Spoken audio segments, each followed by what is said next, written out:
यह घटना 25 जून 2025 की है। कोलकाता के साउथक लॉ कॉलेज की एक 24 साल की लॉ स्टूडेंट के साथ जो हुआ, उसने पूरे शहर को झकझोर कर रख दिया। ऐसा नहीं था कि यह पहली बार हुआ हो। दरअसल जो हुआ वो एक डेजा व्यू जैसा था। एक डर, एक गुस्सा जो पहले भी इस शहर ने झेला है, फिर से लोगों के दिलों में उतर आया। उस दिन जब यह खबर बाहर आई तो हर कोई सन्न रह गया। लोग पूछने लगे, फिर वही कहानी? क्योंकि यह केस कुछ वैसा ही था जैसा पिछले साल हुआ था। इतना समान कि अगर आपने पिछला केस फॉलो किया है तो शायद आप यह अंदाजा भी लगा सकते हो कि आगे क्या होगा। और अगर सच्ची बात कहूं तो यह सिर्फ एक केस नहीं है, यह एक आईना है हमारे सिस्टम का, उस सड़ चुके ढांचे का जिसमें पावर, पोजीशन और पॉलिटिक्स मिलकर सच्चाई को छुपाने का हर तरीका अपनाते हैं। इस बार भी वही हो रहा है। अफवाहें हैं कि इस मामले को दबाने की कोशिश हो रही है। कुछ लोग कह रहे हैं कि यह कॉलेज की रेपुटेशन का सवाल है, तो कोई कहता है इतना तो चलता है। लेकिन क्या इतना सच में चल जाना चाहिए? यही तो डरावनी बात है, क्योंकि इस केस की जड़ें भी उसी पावर गेम में हैं जहां सच को तोड़ मरोड़ कर पेश किया जाता है। आपको याद है ना पिछले साल आरजी कौर मेडिकल कॉलेज का केस? वहां भी कुछ इसी तरह की चीजें हुई थी। प्रिंसिपल ने कोशिश की थी सब कुछ ढकने की, जैसे कुछ हुआ ही ना हो। और अब फिर वही कहानी, वही स्क्रिप्ट, बस किरदार नए हैं। लोग कह रहे हैं क्या हम फिर से वही गलती दोहराने जा रहे हैं? और शायद हां, क्योंकि जब सिस्टम खुद पीड़िता के खिलाफ खड़ा हो जाता है तो इंसाफ सिर्फ एक शब्द बनकर रह जाता है। तो चलो पूछते हैं, कब तक हम हर साल ऐसे ही एक नया केस सुनेंगे और फिर चुप हो जाएंगे? कब तक हमारी बेटियों की आवाज दबाई जाएगी किसी कॉलेज की इमेज बचाने के लिए? दोपहर का करीब 3:30 बजा था। एक 24 साल की फर्स्ट ईयर लॉ स्टूडेंट जो साउथक टाटा लॉ कॉलेज की स्टूडेंट थी, कॉलेज पहुंची। उसका नाम कहीं पब्लिक नहीं किया गया है, और सही भी है, क्योंकि इंडियन लॉ के तहत किसी भी पीड़िता की पहचान उजागर करना कानूनी अपराध है। वो लड़की कॉलेज सिर्फ एक छोटा सा काम निपटाने आई थी, एग्जामिनेशन फॉर्म भरने। हर स्टूडेंट को एग्जाम से पहले यह फॉर्म सबमिट करना होता है। यह उसके लिए एक नॉर्मल दिन था, बस एक और दिन, एक छोटा सा काम। लेकिन फिर कुछ लोगों ने उसे रोक लिया। उन्होंने कहा, रुको जरा, कुछ बात करनी है। लड़की को लगा शायद कुछ कॉलेज वर्क होगा, शायद कोई फॉर्म से जुड़ा सवाल होगा। उसे क्या पता था कि यह दिन उसकी जिंदगी का सबसे डरावना दिन बनने वाला है। शाम तक कॉलेज में अंधेरा गहराने लगा था। 7:30 बजे का वक्त रहा होगा। कैंपस अब खाली होने लगा था, लेकिन उसी दौरान 3 लोग, मनोजीत मिश्रा, जैब अहमद और प्रमित मुखर्जी, उस लड़की को गार्ड रूम की तरफ ले गए। ये गार्ड रूम कॉलेज के ग्राउंड फ्लोर पर है, स्टूडेंट यूनियन ऑफिस के पास, एक ऐसी जगह जिसे स्टूडेंट्स आमतौर पर सेफ जोन मानते थे। लेकिन उस दिन वही रूम एक डरावना लॉकअप बन गया। मनोजीत मिश्रा, जिसकी उम्र अब 31 साल है, इस कॉलेज का एक पुराना स्टूडेंट और टेम्पररी नॉन टीचिंग स्टाफ था। बताया जाता है कि पहले वह कॉलेज में फीमेल राइट्स की आवाज उठा चुका है, और शायद इसी वजह से उसे इस रूम की चाबी भी दी गई थी। लेकिन वही मनोजीत इस केस का मुख्य आरोपी निकला। टेस्टिमोनी के अनुसार मनोजीत ने पहले उस लड़की से कुछ बातें करनी चाहिए। उसने उसे शादी के लिए प्रपोज किया। लड़की ने साफ मना कर दिया। उसने अपने प्यार का जिक्र किया, मुझे जाने दो, मेरा एक बॉयफ्रेंड है जिससे मैं प्यार करती हूं। लेकिन मनोजीत का घमंड शायद ना सुनने की आदत नहीं रखता था। उसका इनकार उसके अहंकार को चुभ गया। फिर जो हुआ वो डरावना था। लड़की की गवाही के मुताबिक, मैंने उसके पैर तक छुए, हाथ जोड़कर कहा, प्लीज मुझे जाने दो, लेकिन वो नहीं माना। उसने जबरन उस लड़की को कमरे के अंदर बंद किया और कपड़े फाड़ डाले, और फिर सिर्फ इसलिए क्योंकि उसने उसे ना कहा था। अब आप सोचिए, एक लड़की जो अपने फॉर्म भरने आई थी, जिसके दिमाग में कोई डर नहीं था, जो कॉलेज को एक सुरक्षित जगह मानती थी, उसी के साथ ऐसा कांड होता है, और सिर्फ इसलिए क्योंकि उसने अपना हक जताया, अपनी मर्जी रखी। अब एक बात बहुत क्लियर है, इस वीडियो का मकसद किसी को टारगेट करना नहीं है, ना ही किसी की इज्जत उछालना है। हम सिर्फ सच्चाई रख रहे हैं। YouTube कम्युनिटी गाइडलाइंस के अनुसार हम पीड़िता का नाम नहीं लेंगे, किसी प्रकार का ग्राफिक डिस्क्रिप्शन नहीं देंगे और बस वही बताएंगे जो अदालत में टेस्टिमनी के तौर पर सामने आया है। लेकिन हां, एक सवाल सबके मन में उठता है, क्या इस देश में ना कहना इतना बड़ा अपराध है? क्यों हर बार इन लड़कियों को ही खुद को बचाने के लिए गिड़गिड़ाना पड़ता है? क्यों हमारे कॉलेज कैंपस, जो पढ़ाई की जगह है, अब डर की जगह बनने लगे हैं? इस केस में सच क्या है, कोर्ट डिसाइड करेगी। लेकिन सवाल तो आज ही पूछे जाएंगे, वरना फिर से ऐसा ही कुछ होगा और हम फिर सिर्फ अफसोस करते रह जाएंगे। उस वक्त रूम के बाहर जैब अहमद और प्रमित मुखर्जी खड़े थे, दोनों साउथक टाटा लॉ कॉलेज के स्टूडेंट्स। लेकिन बाहर खड़े होकर ये किसी मदद के इंतजार में नहीं थे, ये निगरानी कर रहे थे, जैसे किसी फिल्मी सीन में कोई गुंडे का आदमी बाहर खड़ा हो और अंदर हो रही गंदगी की पहरेदारी कर रहा हो। इन दोनों ने ना सिर्फ मनोजीत को रोका नहीं, बल्कि जिस तरह से बाहर खड़े थे, ऐसा लगा जैसे उन्होंने पूरे माहौल को उसके लिए सेफ जोन बना दिया हो। उन्होंने इस दरिंदगी को न सिर्फ नजरअंदाज किया, बल्कि उसमें परोक्ष रूप से साथ दिया। और सबसे खौफनाक बात, इस पूरे वाकये की 90 सेकंड की एक क्लिप उनके ही फोन से रिकवर हुई, जो बाद में पुलिस ने सीज कर ली। आप सोच सकते हैं, क्या उस लड़की ने कोई कोशिश नहीं की होगी खुद को बचाने की? बिल्कुल की थी। उसने अपनी पूरी ताकत से लड़ने की कोशिश की थी। उसने चिल्लाया, हाथ पैर मारे, यहां तक कि रोते हुए कहा, प्लीज मुझे जाने दो, मेरा किसी से कोई लेना देना नहीं है। लेकिन मनोजीत और उसके साथियों की क्रूरता के सामने उसकी सारी ताकत नाकाफी साबित हुई। उसने बताया कि उसे हॉकी स्टिक से मारा गया। उसके गले, छाती और शरीर पर खरोंचें और बाइट मार्क्स तक थे। एक वक्त ऐसा भी आया जब उसे पैनिक अटैक हुआ। उसकी सांसें फूलने लगीं और उसने प्लीज मेरा इनहेलर दे दो कहकर मदद मांगी। दरअसल गार्ड रूम के बाहर एक सिक्योरिटी गार्ड मौजूद था। पिनाकी बनर्जी नाम है उसका। लेकिन उसने कुछ नहीं किया, न कॉलेज प्रशासन को खबर दी, न पुलिस को कॉल किया। बस आंखें मूंद ली, जैसे कुछ देखा ही ना हो। और यह सिलसिला चलता रहा। रात के करीब 10:50 तक, पूरा 3 घंटे तक वही टॉर्चर, वही खामोशी, वही डर। काम पूरा होने के बाद उन्होंने उस लड़की को उसी गार्ड रूम में ऐसे ही छोड़ दिया, जैसे वो कोई सामान हो जिसे यूज करके फेंक दिया जाता है। और जाते जाते धमकी भी दी, अगर किसी को बताया तो वीडियो इंटरनेट पर डाल देंगे, तेरे बॉयफ्रेंड और फैमिली को भी छोड़ेंगे नहीं। लेकिन उस लड़की ने हार नहीं मानी। अब सवाल यह उठता है, ये लोग थे कौन? क्यों उन्हें कानून, कॉलेज अथॉरिटी या समाज का कोई डर नहीं था? क्या वाकई ये किसी पॉलिटिकल पार्टी से जुड़े थे, जैसा कि मीडिया में कहा जा रहा है? और अब अगर बात करें आरोपियों की, तो पहला नाम है मनोजीत मिश्रा, उम्र 31 साल। वो साउथक लॉ कॉलेज का पूर्व छात्र है, जो इस वक्त अलीपुर कोर्ट में एक प्रैक्टिसिंग क्रिमिनल लॉयर है। इतना ही नहीं, वो कॉलेज में नॉन टीचिंग टेम्परेरी स्टाफ भी रह चुका है। जो आदमी कभी महिला अधिकारों के लिए आवाज उठाता था, आज उसी पर ऐसे जघन्य आरोप हैं। मनोजीत मिश्रा को कॉलेज में सिर्फ 45 दिनों के कॉन्ट्रैक्ट पर रखा गया था, लेकिन उसका रुतबा किसी परमानेंट स्टाफ से कहीं ज्यादा था। वो पहले तृणमूल कांग्रेस छात्र परिषद का लीडर भी रह चुका है और उसके सोशल मीडिया पर कई फोटो टीएमसी के बड़े नेताओं के साथ पहले भी पोस्ट हुए हैं, जो अब वायरल भी हो रहे हैं। लेकिन जैसे ही मामला मीडिया में पहुंचा, टीएमसी ने तुरंत पल्ला झाड़ लिया।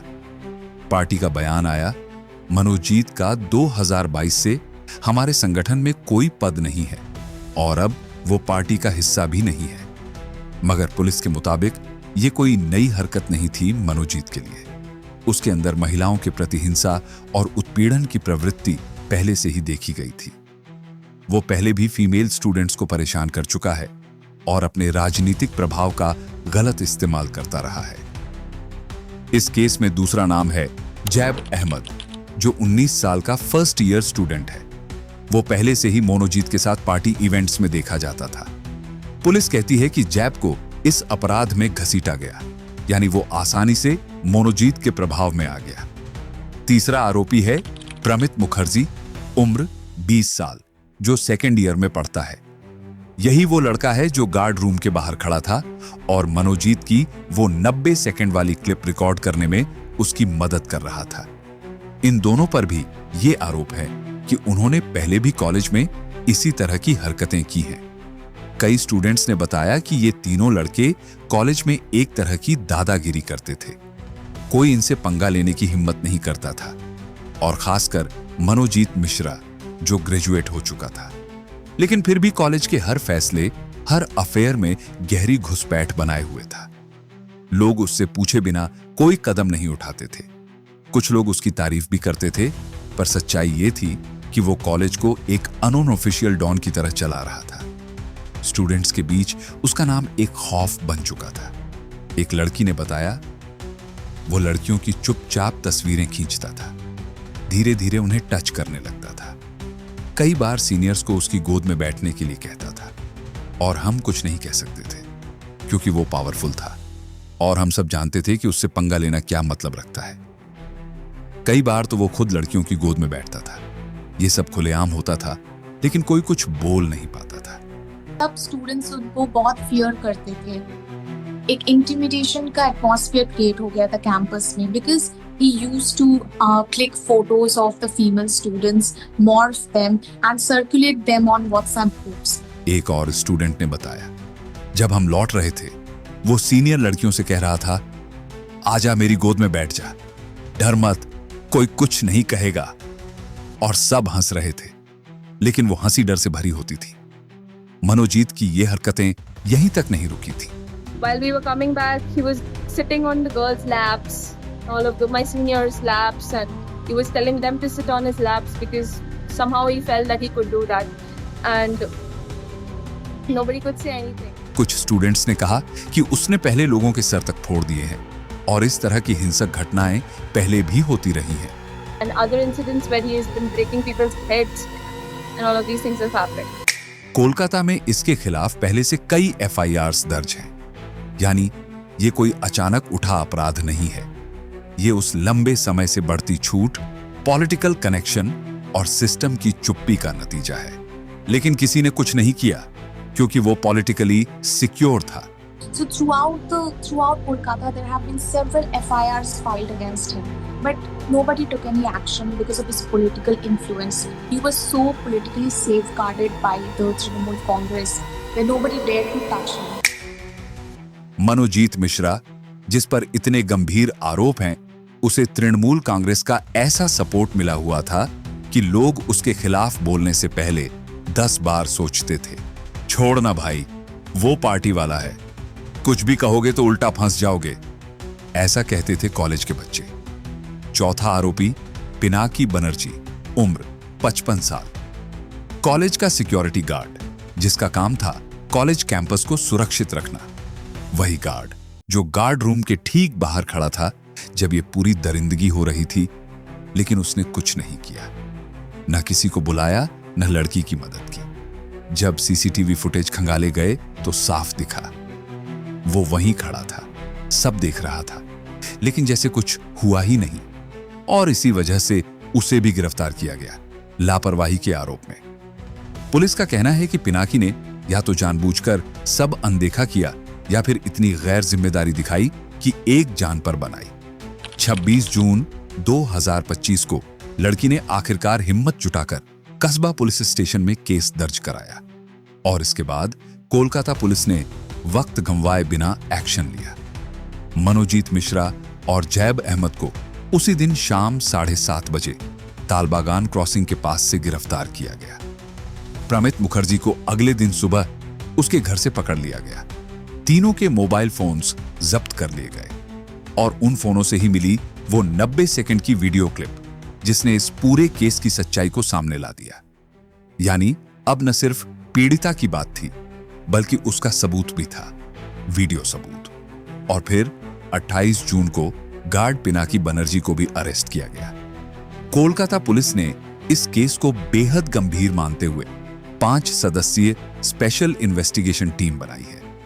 एसआईटी ने क्राइम सीन को सील कर दिया है और फॉरेंसिक टीम वहां से सबूत इकट्ठा कर रही है, जैसे कि बालों के स्ट्रैंड्स, खून के निशान और वो हॉकी स्टिक जिससे लड़की को मारा गया था।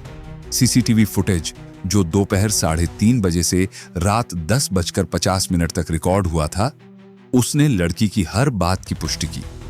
कैसे उसे जबरदस्ती गार्ड रूम में घसीटा गया और कैसे वहां से कोई बाहर नहीं आया 3 घंटे तक। मेडिकल एग्जामिनेशन जो नेशनल मेडिकल कॉलेज में हुआ, उसमें भी ये बात साबित हो गई। उसके शरीर पर फोर्सफुल बाइट मार्क्स, गले पर खरोंचें और हिंसा के कई निशान मिले। जो भी उसने अपनी पहली स्टेटमेंट में लिखा था, अब हर चीज का फिजिकल सबूत सामने था। अब तक ये केस एक लड़की को इंसाफ दिलाने का होना चाहिए था। इस बात का होना चाहिए था कि कैसे एक कॉलेज में इतनी बड़ी घटना हुई और सिस्टम सोता रहा। लेकिन अब कुछ मीडिया हाउसेस इसे पॉलिटिकल बना रहे हैं। कुछ लोग आरोपियों की पुरानी पार्टी से नाता जोड़कर असल मुद्दे से ध्यान भटका रहे हैं। पर हमें नहीं भूलना चाहिए, यह केस किसी की पॉलिटिक्स का नहीं है। यह एक लड़की की टूट चुकी जिंदगी का केस है। यह उसके साहस की कहानी है और उस सिस्टम की असफलता जो उसे बचा नहीं सका।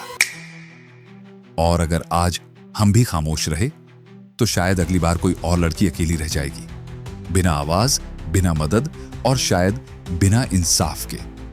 पर जितना बड़ा यह केस था, उतनी ही तेजी से यह एक पॉलिटिकल कंट्रोवर्सी में बदल गया।